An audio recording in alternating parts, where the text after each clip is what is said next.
তাসনিম, তুমি আজকে দুপুরে কি দিয়ে ভাত খেতে চাও? মাছ ভাজা দিয়ে আমি দুপুরে ভাত খেতে চাই। সত্যি? তোমার কি মাছ ভাজা অনেক পছন্দ? হ্যাঁ। ওকে, আজকে দুপুরে আম্মু তোমার জন্য মাছ ভেজে দিব আর সাথে করব সিম দিয়ে আলু দিয়ে ভাজি। চলবে? ওকে। এখানে আমি সিম আলু ভাজি করে নিতেছি। ভাজিটা হয়ে গেলে আমি মাছটা ধুয়ে তারপর এখানে ভাজা নিব।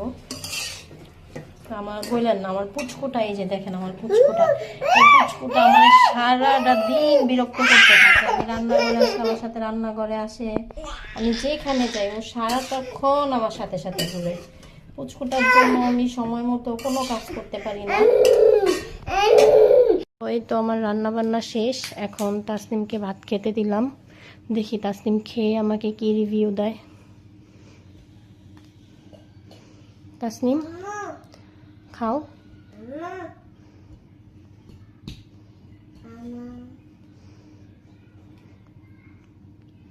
এই যে তাসনিম ভাত খাচ্ছে। আজকে তাসনিমের পছন্দের সব কিছুই রান্না হয়েছে, মাছ ভাজা, বেগুন ভাজা, সিম আলু দিয়ে ভাজি। তো তাসনিম শুকনো খাবারটা একটু বেশি পছন্দ করে। তো আল্লাহ হাফেজ দিয়ে দাও তাসনিম। সবাইকে আল্লাহ হাফেজ, ভালো থাকবেন, সুস্থ থাকবেন এবং সবাই তাসনিমের সাথেই থাকবেন। তাসনিমের চ্যানেলটাকে সাবস্ক্রাইব করে লাইক দিয়ে শেয়ার করবেন। আল্লাহ হাফেজ।